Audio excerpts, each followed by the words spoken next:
Hello friends. Computer की आज की वीडियो में हम ऑपरेटिंग सिस्टम पढ़ेंगे कि ऑपरेटिंग सिस्टम क्या होता है, इसके बारे में जानेंगे, इसके कार्य वगैरह जानेंगे कि क्या करता है। ठीक है, इसका अर्थ जानेंगे। तो ऑपरेटिंग सिस्टम सिस्टम सॉफ्टवेयर का ही एक भाग होता है। ऑपरेटिंग सिस्टम छोटे छोटे सॉफ्टवेयर का समूह होता है जिनकी सहायता से कंप्यूटर कार्य करने की स्थिति में आता है। सामान्यतः ऑपरेटिंग सिस्टम एक प्रकार का नियंत्रित कार्यक्रम है जो कंप्यूटर पर नियंत्रित रखता है, ठीक है, नियंत्रण रखता है। ऑपरेटिंग सिस्टम को मास्टर कंट्रोल प्रोग्राम भी कहते हैं क्योंकि यह कंप्यूटर से जुड़ी विभिन्न डिवाइस पर नियंत्रण रखता है। कहने का मतलब है ऑपरेटिंग सिस्टम जो होता है वो छोटे छोटे सॉफ्टवेयर जो होते हैं ना, जितने भी सॉफ्टवेयर होते हैं कंप्यूटर में, उनका समूह कह सकते हैं हम ऑपरेटिंग सिस्टम को। और ये करता क्या है, तो ये कंट्रोल करता है पूरे कंप्यूटर की जितनी भी क्रियाएं वो कंप्यूटर करता है, जितने भी वर्क परफॉर्म करता है, ठीक है, जितने भी प्रोग्राम्स परफॉर्म करता है, तो उन सभी को कंट्रोल कौन करता है, तो ऑपरेटिंग सिस्टम। ऑपरेटिंग सिस्टम क्या करता है, इसे मास्टर कंट्रोल प्रोग्राम भी कहते हैं। और ये सब कुछ कंट्रोल करता है, जितनी भी चीज़ें इनपुट डिवाइस से रिलेटेड है, आउटपुट डिवाइस से रिलेटेड है, या और कोई चीज़ है, सबको कंट्रोल कौन करता है, तो ऑपरेटिंग सिस्टम कंट्रोल करता है। तो ये क्या है, छोटे छोटे सॉफ्टवेयर का समूह होता है जिनकी सहायता से कंप्यूटर कार्य करने की स्थिति में आते हैं। ठीक है। और क्या है, ये कंट्रोल सिस्टम है, मास्टर कंट्रोल प्रोग्राम भी इसे कहते हैं। और ये जितनी भी डिवाइसेस जुड़ी होती हैं कंप्यूटर से, उन पर कंट्रोल करता है। अगर ऑपरेटिंग सिस्टम की परिभाषा देखी जाए तो ऑपरेटिंग सिस्टम हार्डवेयर एवं विभिन्न एप्लीकेशन सॉफ्टवेयर के मध्य में संबंध स्थापित करता है। तो क्या करता है, ये सॉफ्टवेयर जितने भी होते हैं और जो हार्डवेयर होते हैं उनके बीच में संबंध स्थापित करने का कार्य होता है ऑपरेटिंग सिस्टम का। ठीक है। तो इतना है इसका ऑपरेटिंग सिस्टम के बारे में। अब हम ऑपरेटिंग सिस्टम के कार्य देख लेते हैं कि ऑपरेटिंग सिस्टम के क्या कार्य होते हैं। देखिए 7 से 8 पॉइंट है, इन पॉइंट्स को आपको याद रखना है, एक पेज में इन पॉइंट्स को लिख लीजिएगा। इनको आपको याद रखना है, इसके अंदर क्या है वो बस आपको समझना है। ठीक है। अगर 2 नंबर में आता है तो इसके अंदर थोड़ा थोड़ा लिख दीजिएगा, नहीं आता है तो सिर्फ पॉइंट लिख दीजिए, पॉइंट काफ़ी रहेंगे। तो पहला पॉइंट है प्रोसेस मैनेजमेंट। जब कोई यूज़र किसी प्रोग्राम को चला रहा होता है तो उस प्रोग्राम को प्रोसेस कहा जाता है। किसी कार्य को पूरा करने के लिए किसी भी प्रोसेस को निश्चित साधनों की आवश्यकता होती है। साधनों के अंतर्गत सीपीयू की टाइम मेमोरी, फाइल्स और इनपुट आउटपुट डिवाइस आते हैं। कहने का मतलब है हम अगर कंप्यूटर चला रहे हैं तो इसका मतलब ये है कि कंप्यूटर को हम प्रोसेस कर रहे हैं। ठीक है, वो चीज़ प्रोसेस करना कहलाती है जब हम कंप्यूटर को चला रहे होते हैं। और हम कंप्यूटर को चला रहे हैं तो कोई ना कोई साधन का यूज़ तो हम कर ही रहे हैं ना, या तो हम कीबोर्ड का यूज़ कर रहे हैं, या माउस का यूज़ कर रहे हैं, या मॉनिटर का यूज़ कर रहे हैं। तो ये चीज़ों की आवश्यकता पड़ती है प्रोसेस करने में। और इन सभी के मैनेजमेंट का कार्य कौन करता है, तो ऑपरेटिंग सिस्टम कार्य करता है। इनको मैनेज करने का काम होता है ऑपरेटिंग सिस्टम का। तो पहला पॉइंट आपका ये हो गया। अब हम सेकंड पॉइंट देख लेते हैं। सेकंड पॉइंट है आपका मैन मेमोरी मैनेजमेंट। किसी भी आधुनिक कंप्यूटर सिस्टम में किसी भी ऑपरेशन को चलाने के लिए मैन मेमोरी की मुख्य भूमिका होती है, जहाँ से सीपीयू और आईपीयू डिवाइस डेटा को तेज़ी से एक्सेस कर सकती हैं। आधुनिक कंप्यूटर सिस्टम में किसी भी ऑपरेशन को संपादित करने के लिए मैन मेमोरी की आवश्यकता होती है। अतः हम कह सकते हैं कि मैन मेमोरी एक बहुत बड़ी स्टोरेज डिवाइस है जिसे सीपीयू एडजस्ट कर सकता है और सीधे सीधे एक्सेस कर सकता है। कहने का मतलब इसका दूसरा कार्य है मैन मेमोरी मैनेजमेंट, मतलब मेमोरी को जो मैनेजमेंट करता है, मैनेज करता है। दूसरा कार्य है ऑपरेटिंग सिस्टम का। तो जितनी भी मेमोरी कंप्यूटर में लगी होती है उसे कौन मैनेज करता है, तो ऑपरेटिंग सिस्टम ही उसे मैनेज करता है। जितने भी आज के टाइम के जो कंप्यूटर होते हैं उसमें सबसे ज़्यादा इंपॉर्टेंट रोल किसका होता है, तो मेमोरी का होता है। वो मेमोरी जो सीपीयू में लगी हुई होती है। ठीक है। और उसका क्या यूज़ होता है, तो उसकी सहायता से हम डेटा को, जो भी डेटा उसमें फीड करते हैं, डेटा से जो काम कर रहे होते हैं, उसे तेज़ी से एक्सेस कर सकता है। जितनी अच्छी मेमोरी उतनी जल्दी डेटा एक्सेस हो जाता है। इसलिए और इसे मैनेज करने का कार्य किसका होता है, तो ऑपरेटिंग सिस्टम का होता है। क्योंकि आज के समय में कोई भी कार्य मेमोरी के बिना नहीं हो सकता। अगर सीपीयू कोई भी कार्य कर रहा है, कोई भी चीज़ मैनेज कर रहा है, तो उसमें स्टोरेज का होना बहुत ज़रूरी है। स्टोरेज नहीं होगा तो हम उसमें काम क्या कर पाएंगे, कोई चीज़ स्टोर ही नहीं कर पाएंगे। तो जो भी मैन मेमोरी होता है इसका बहुत इंपॉर्टेंट रोल होता है और इसे मैनेज करने का काम होता है ऑपरेटिंग सिस्टम का। तो ये दूसरा कार्य हो गया आपका। ऑपरेटिंग सिस्टम का तीसरा कार्य है फाइल मैनेजमेंट का। फाइल मैनेजमेंट ऑपरेटिंग सिस्टम का सबसे महत्वपूर्ण भाग है। फाइल संबंधित इंफॉर्मेशंस का एक कलेक्शन है जो एक दूसरे से जुड़े हुए यूजर्स या प्रोग्रामर द्वारा परिभाषित किया जाता है। प्रत्येक फाइल होती है वो सेकेंडरी स्टोरेज में स्टोर की जाती है और उसका एक नाम होता है जिस नाम से उसे निर्देशित किया जाता है। जैसे आपने देखा होगा कि आप चीज़ों को सेव करते हैं, एमएस वर्ड वगैरह में कोई फाइल बनाते हैं, उसे सेव करते हैं तो उसका कोई ना कोई नाम देते हैं। तो वो सेकेंडरी स्टोरेज में वो क्या नाम स्टोर होती है और उसका एक नाम होता है जिससे उसे निर्देशित किया जाता है।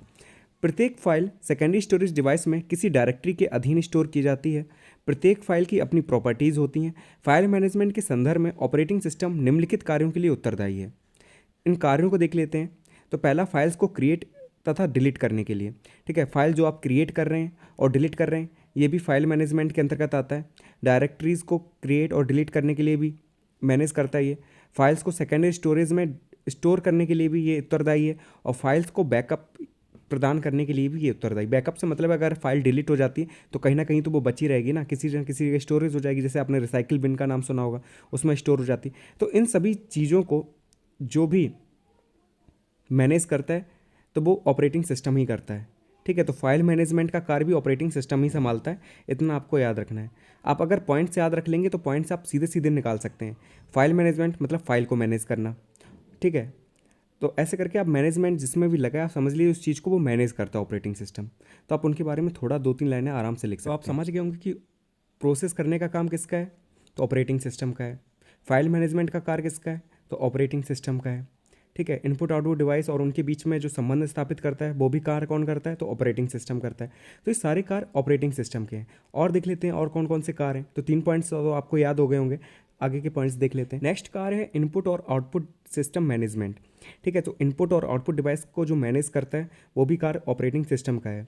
जब एक या एक से अधिक प्रोग्राम्स का निष्पादन किया जाता है तो ऑपरेटिंग सिस्टम विभिन्न इनपुट आउटपुट उपकरणों के मध्य सामंजस्य बिठाने का कार्य करता है। मतलब जब आप एक से ज़्यादा इनपुट डिवाइस का यूज़ कर रहे हैं या आउटपुट डिवाइस का यूज़ कर रहे हैं तो क्या करता है, इन दोनों के बीच में जो संबंध स्थापित करता है वो भी कार्य किसका है, तो ऑपरेटिंग सिस्टम का है। पॉइंट्स याद रखना, आप लिख लेंगे इसके अंदर, ठीक है। फिर 5th पॉइंट है कार्य प्राथमिकता चयन। जब कंप्यूटर पर एक से अधिक कार्यों को करने का निर्देश दिया जाए तो यह आवश्यकता अनुसार कार्यों को प्राथमिकता निर्धारित करता है। मतलब आप एक साथ कई प्रोग्राम चला रहे हैं, ठीक है, कई एक साथ कमांड दे दी आपने, तो सबसे पहले ये वही कार्य करेगा जो सबसे ज़्यादा इंपॉर्टेंट होगा। तो इसका चयन भी कौन करता है, तो ऑपरेटिंग सिस्टम करता है, ठीक है।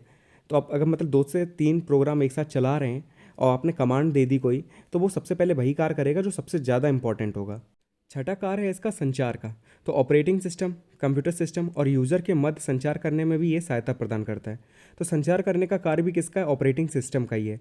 जो भी यूज़र कार्य कर रहा होता है, ठीक है, जो भी ऑपरेटिंग सिस्टम का कार्य होता है, कंप्यूटर सिस्टम का कार्य होता है, तो इनके बीच में जो संचार की व्यवस्था होती है वो भी ऑपरेटिंग सिस्टम करता है। फिर लास्ट पॉइंट है इसका सुरक्षा। ऑपरेटिंग सिस्टम हमारे डेटा को सुरक्षा प्रदान करता है।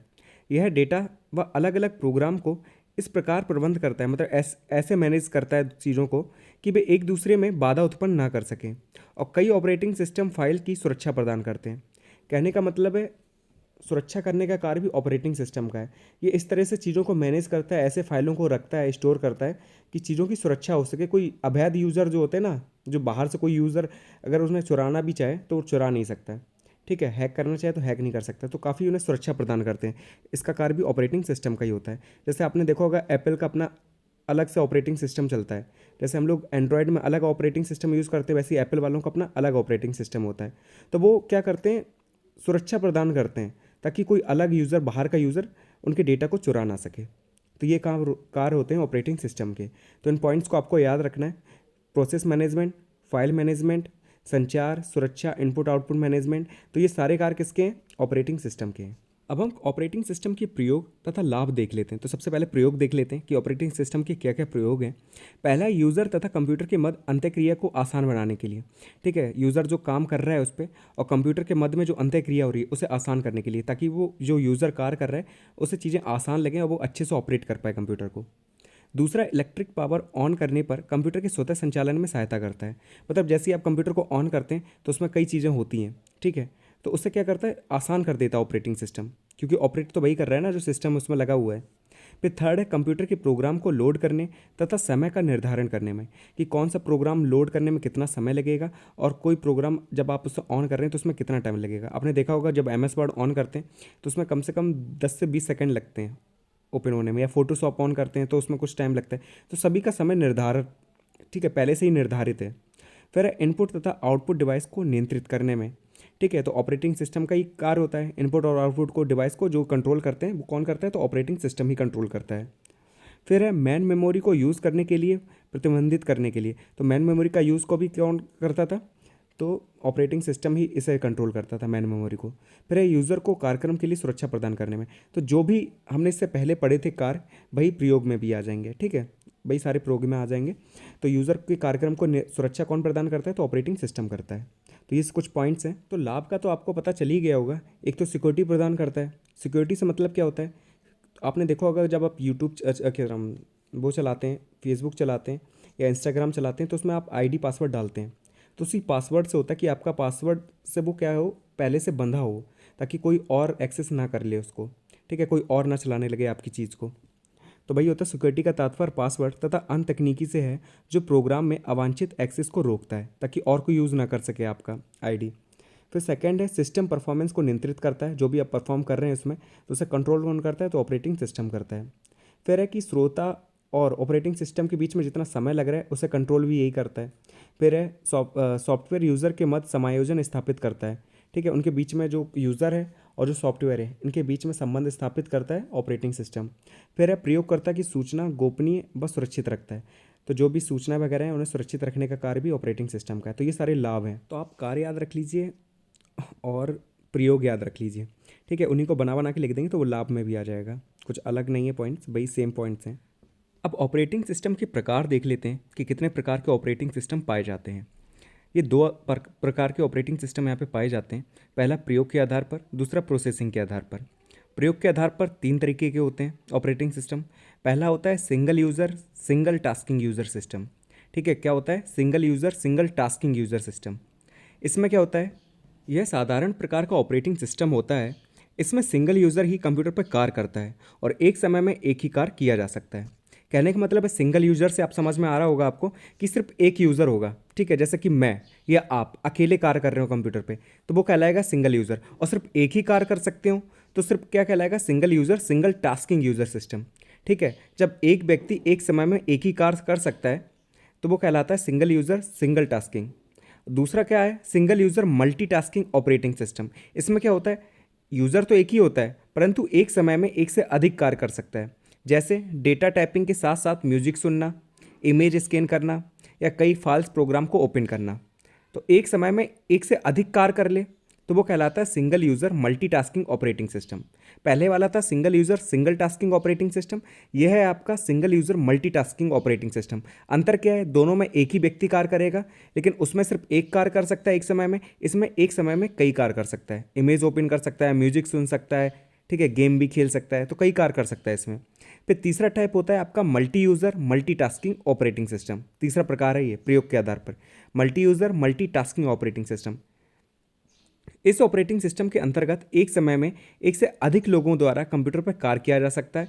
इसका प्रयोग नेटवर्किंग में किया जाता है।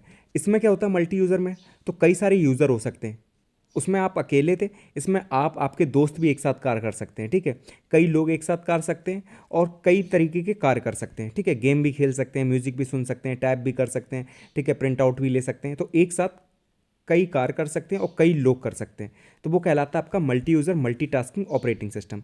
तो ये तीन टाइप थे प्रयोग के आधार पर। अब हम पढ़ेंगे प्रोसेसिंग के आधार पर ऑपरेटिंग सिस्टम के प्रकार। तो प्रोसेसिंग के आधार पर पहला आता है आपका सीरियल प्रोसेसिंग ऑपरेटिंग सिस्टम। क्या है, सीरियल प्रोसेसिंग ऑपरेटिंग सिस्टम। इस सिस्टम में प्रोग्राम को एक एक करके कंप्यूटर मेमोरी में दर्ज किया जाता है। जब तक एक क्रम समाप्त नहीं हो जाता तब तक दूसरे क्रम को फिट नहीं किया जा सकता, अतः पूर्ण मेमोरी एक बार एक क्रम के लिए ही मान्य है।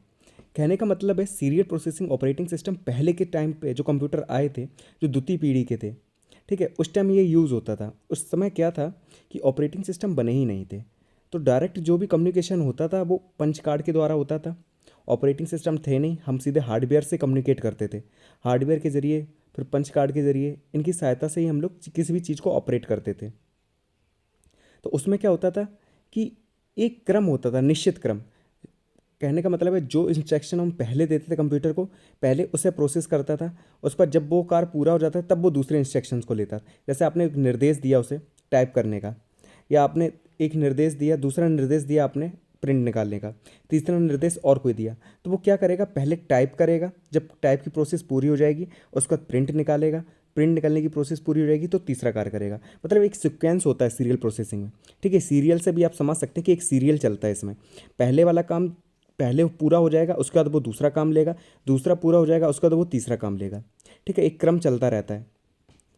इसके एडवांटेज क्या थे, फ़ायदे क्या थे, तो ये निर्देशों को सीधे बाइनरी कोड में बदलकर प्रोग्राम विकसित करता है।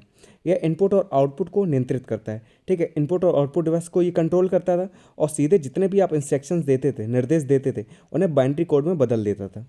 ठीक है, तो ये तो फ़ायदा था, लेकिन घाटा भी इसका था क्योंकि ये पुराने टाइम का था। ठीक है, पहले के टाइम पे था। अब एक एक सीक्वेंस में कोई चीज़ चलेगी तो इससे टाइम भी ज़्यादा लगेगा। ठीक है, आप चाहते कि एक साथ हो जाए, जल्दी जल्दी हो जाए। आपने म्यूज़िक चलाया लेकिन उससे पहले आपने टाइप का भी दे रखा था और भी दे रखा था, तो अब जब सब कुछ हो जाएगा उसके बाद आपका म्यूज़िक चलेगा, तो टाइम तो लगेगा ना इन चीज़ों में।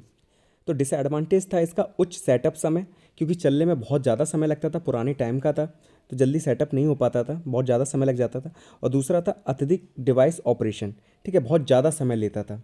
ज़्यादा समय लेगा तो आपके लिए तो दिक्कत है ना, कि कोई भी चीज़ ज़्यादा समय ले रही, जो चीज़ 1 मिनट के अंदर होनी चाहिए वो 1 1 घंटा ले रही है, तो ज़्यादा समय लग रहा है। तो ये इसके डिसएडवांटेज थे। तो ये था आपका serial processing operating system. Second है आपका batch operating system. Batch operating system में यूज़र कंप्यूटर से सीधे नहीं जुड़ते, प्रोसेसिंग की गति को बढ़ाने के लिए एक तरह के कार को एक बैच में रखकर रन किया जाता है। कहने का मतलब है बैच ऑपरेटिंग सिस्टम भी ये पहले का टाइम का है, जब 1960 के दशक का है ये बैच ऑपरेटिंग सिस्टम। उस समय क्या होते थे, ज़्यादातर कंप्यूटर तो होते नहीं थे, कुछ कंप्यूटर होते थे जैसे इसरो है, आपका नासा है, तो यही यूज़ करते थे ऑपरेटिंग सिस्टम को। इसमें क्या होता है, बैच ऑपरेटिंग सिस्टम में क्या होता है कि एक तरीके के कारों को अलग अलग बैच के वाइज बना लिया जाता है। मतलब जैसे कि आपका कार प्रिंटिंग का है तो आपसे रिलेटेड जितने भी कार आपके जैसे होंगे उनका अलग बैच बना दिया जाएगा। दूसरे कार के अगर सेम है, सिमिलरिटी है उनमें, तो उनका अलग बैच बना दिया जाएगा।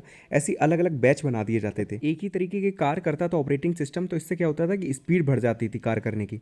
तो जो ऑपरेटिंग सिस्टम है इसमें प्रोसेसिंग की गति काफ़ी तेज़ हो जाती थी और गति बढ़ाने के लिए हम लोग बैच ऑपरेटिंग सिस्टम का यूज़ करते थे। ठीक है, तो ये 2 तरीके के हो गए प्रोसेसिंग ऑपरेटिंग सिस्टम के अंतर्गत ये आते हैं। तो अब नेक्स्ट वीडियो में मैं आपको अलग अलग तरीके के ऑपरेटिंग सिस्टम के बारे में बताऊंगा कि कौन कौन से ऑपरेटिंग सिस्टम इस समय हम यूज़ कर रहे हैं और कौन कौन से ऑपरेटिंग सिस्टम होते हैं। ठीक है, तो आज का वीडियो यहीं पे हम कंप्लीट करते हैं। नोट्स बनाते चलिए, राइटिंग थोड़ी गंदी है, मैनेज कर लीजिएगा थोड़ा सा, क्योंकि सिलेबस भी आपका कंप्लीट कराना है। तो नोट्स बनाते चलिए and thank you so much for watching this video.